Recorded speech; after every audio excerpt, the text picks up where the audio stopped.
በትንሽ ካፒታል የሚጀመር አትራፊ ስራ የምትፈልጉ ከሆነ ይህ ቪዲዮ ለእናንተ ነው። በዛሬ ቪዲዮ እጅግ አዋጭ የሆነውን የሎሚ ልጣጭን ዱቄት የማምረት ቢዝነስ እንዴት መጀመር እንዳለብን እናወራለን። ለዚህ ቢዝነስ የሚያስፈልጋችሁን ነገሮች ከመጀመሪያው ጀምሬ በዝርዝር የምነግራችሁ ስለሆነ እስከ መጨረሻው ድረስ ቆዩ። እሺ ቤተሰቦች፣ እንኳን ወደ ሀና ጌታሁን ቻናል በሰላም መጣችሁ። ከጊዜ ወደ ጊዜ ተፈላጊነትን እያተረፈ የመጣው ይሄ የሎሚ ልጣጭ ዱቄት አሁንም ድረስ ከፍተኛ የሆነ የገበያ ፍላጎት ያለው ቢሆንም ወደዚህ ስራ ገብተው እየሰሩ ያሉ በጣም ጥቂት ሰዎች ናቸው። በተለያየ የምግብ ማቀነባበሪያ ድርጅት የማይቋረጥ ተፈላጊነት ያለው ሲሆን ለተለያዩ ነገሮች መስሪያ እንደ ግብአትነት ያገለግላል። ለምሳሌ ቤከሪ ምርቶች፣ ለሻይ፣ ለፍሌቨር፣ ከነዚህም በተጨማሪ ለኮስሞቲክስ ኢንዱስትሪዎች ፌስ ማስክ እና ስክራብን ጨምሮ ሳሙናንም ለማምረት እንደ ግብአትነት ይጠቀሙበታል። ወደ ሕክምናው ኢንዱስትሪ ስንመጣ እንደ ዳይጀስቲቭ እና ስኪን ኬር ትሪትመንት ያገለግላል። ሲትረስ ፓውደር በመባል የሚታወቀው ይሄ ዱቄት የተጠቃሚውን ቁጥር ብንመለከት እንደ ፈረንጆቹ አቆጣጠር በ2025 2691 ሚሊዮን ሰዎች የሚጠቀሙት ሲሆን በ2033 ወደ 6873 ሚሊዮን ያድጋል ተብሎ ይገመታል። ይህም ምን ያክል ተፈላጊነቱ እየጨመረ እንደመጣ ያመለክታል። በተጨማሪም የጽዳት ዕቃዎች የሚያመርቱ ድርጅቶችም ይህንን የሎሚ ዱቄት ናቹራል የሆነ አንቲባክቴሪያል ፕሮፐርቲ ስላለው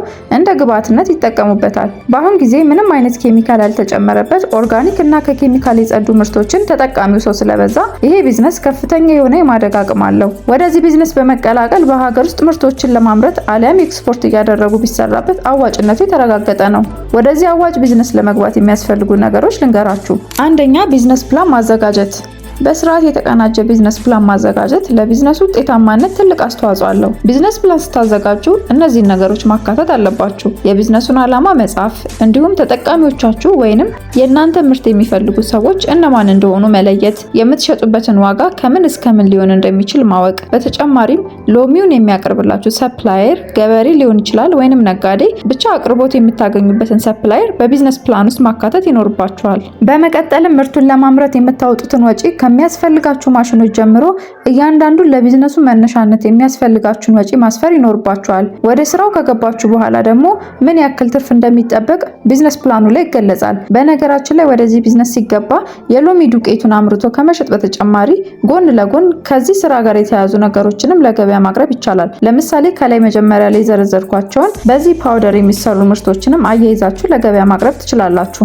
አሁን ባለንበት ዘመን ደግሞ የተለያዩ የኢኮመርስ ፕላትፎርሞች ላይ እና ሶሻል ሚዲያዎች ላይ በማስተዋወቅ ብዙ ደንበኞችን ማግኘት ይቻላል። ሁለተኛ የሚያስፈልጋችሁ ፈቃድ ማውጣት ነው። በቀጣይ ይህን የሎሚ ፓውደር የማምረት ቢዝነስ ውስጥ ለመግባት የሚጠበቅባችሁን ሁሉንም ህጎች ማሟላት ይኖርባችኋል። ወደሚመለከተው አካል ሄዳችሁ የንግድ ፍቃድ ማውጣት እንዳለ ሆኖ ነገር ግን የምታመርቱት ምርት ከምግብና ጤና ነክ ጉዳዮች ጋር ተያያዥ ስለሆነ ተጨማሪ ፍቃዶችን ማግኘት ይኖርባችኋል። የምታመርቱት ምርት ኤክስፖርት ላይ ያተኮረ ከሆነ ደግሞ የኤክስፖርት ላይሰንስ ከማውጣት በተጨማሪ ጤናና ሴፍቲ ስታንዳርዱን የማይጥስ መሆኑን መረጋገጥ አለበት። ይህን ማድረጋችሁ የከስተመሮቻችሁን አመኔታ ለማግኘት ይረዳል። ሶስተኛ የሚያስፈልጋችሁ የቢዝነስ ቦታ መምረጥ ነው። በተወሰኑ እቃዎች ብቻ አነስ ያለች ቢዝነስ የመጀመር ፍላጎት ካላችሁ ከ15 እስከ 30 ካሬ በማዘጋጀት በቤታችሁ ውስጥ ሆናችሁ ይህንን ቢዝነስ መጀመር ትችላላችሁ።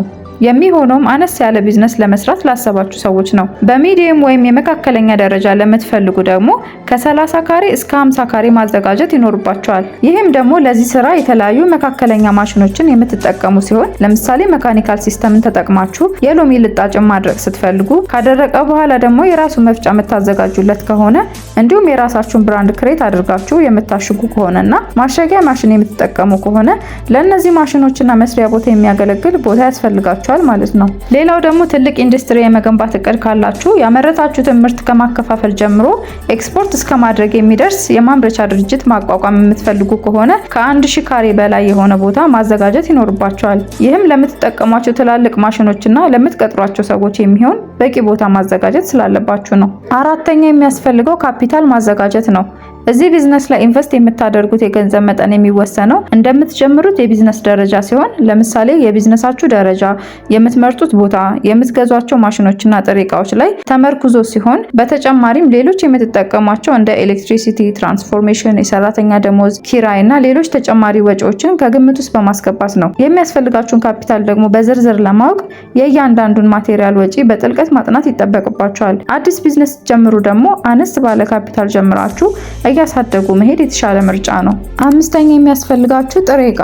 በዋናነት የሚያስፈልጋችሁ የጥሬ ዕቃ አቅርቦት ንጹህ ሎሚና የሎሚ ልጣጭ ሲሆን እነዚህንም ከገበሬዎች፣ ፍራፍሬ ከሚሸጥባቸው ገበያዎች ወይንም ከነጋዴዎች አቅርቦቱን ማግኘት ትችላላችሁ። ከዚህም በተጨማሪ ለማሸግ የሚያስፈልጋችሁን የፓኬጂንግ ማቴሪያል የራሳችሁን ብራንድ የምታትሙበት አነስተኛ ማተሚያ ያስፈልጋል። የፓኬጂንግ ማቴሪያሉን በራሳችሁ ማዘጋጀት ትችላላችሁ፣ አሊያም ደግሞ በብዛት ሌላ ቦታም እያሰራችሁ መጠቀም ትችላላችሁ። ስድስተኛ የሚያስፈልጉ ማሽኖች። ለዚህ ቢዝነስ በዋናነት የሚያስፈልጉ ማሽኖች አንደኛ ሎሚውን የሚልጥልን ማሽን፣ ከዚያም ልጣጩን የሚያደርቅልን ማሽን ወይም ዲሃይድሬተር፣ በመቀጠል የደረቀውን ሎሚ ልጣጭ ወደ ዱቄትነት የሚቀይርልን መፍጫ ያስፈልገናል። በተጨማሪም ያዘጋጀነውን ዱቄት የሚያሽግልን ማሸጊያ ፓኬጂንግ ማሽን ያስፈልገናል። እነዚህ ማሽኖች ለመግዛት የተለያዩ ማሽን አቅራቢዎችን ማነጋገር ትችላላችሁ። ለበለጠ መረጃ ደግሞ ከታች ዲስክሪፕሽን ቦክስ ውስጥ ወይም ኮሜንት ላይ ባስቀምጥኩላችሁ ስልክ እየደወላችሁ መጠየቅ ትችላላችሁ። ከመግዛታችሁ በፊት እቃዎችን ማወዳደርና የጥራት ደረጃቸውን ማረጋገጥ ይኖርባችኋል። የሎሚ ዱቄቱን የማምረት ሂደት። የሎሚ ዱቄት የማምረት ሂደቱ በጣም ቀላል ነው። በመጀመሪያ የሎሚ ልጣጮችን መሰብሰብ፣ ከዚያም ቆሻሻና ኬሚካሎችን ለማስወገድ ማጠብ፣ በመቀጠል በደንብ እስኪደርቅ ድረስ ማድረቅ። ለዚህም ፀሐይን ወይንም የዲሃይድሬተር ማሽኖችን መጠቀም እንችላለን። በመቀጠልም የደረቀውን ወደ መፍጫ ውስጥ በማስገባት መፍጨት። በመጨረሻም ፈጭተን ያዘጋጀነውን ዱቄት ለማሸግ የተለያዩ ፓኬጂንግ ማቴሪያሎችን መጠቀም ይኖርብናል። ከታሸገ በኋላ ምንም አይነት ፈሳሽ እንደማያስገባ ማረጋገጥ አለብን። ከዚህ በኋላ ያዘጋጀነውን ዱቄት ለተጠቃሚ ማቅረብ እንችላለን። የዛሬው ቪዲዮ ይህን ይመስል ነበር። በየጊዜው እንደዚህ አይነት ጠቃሚ የቢዝነስ ሀሳቦች እንዲደርሳችሁ ይህን አካውንት ሰብስክራይብ በማድረግ ቤተሰብ ሁኑ። ቪዲዮ ስለቅ ደግሞ እንዲደርሳችሁ የደወል ምልክቷን ተጫኑ። ስለዚህ ቢዝነስ ሀሳብና አስተያየት ካላችሁ ኮሜንት ላይ አሳውቁኝ።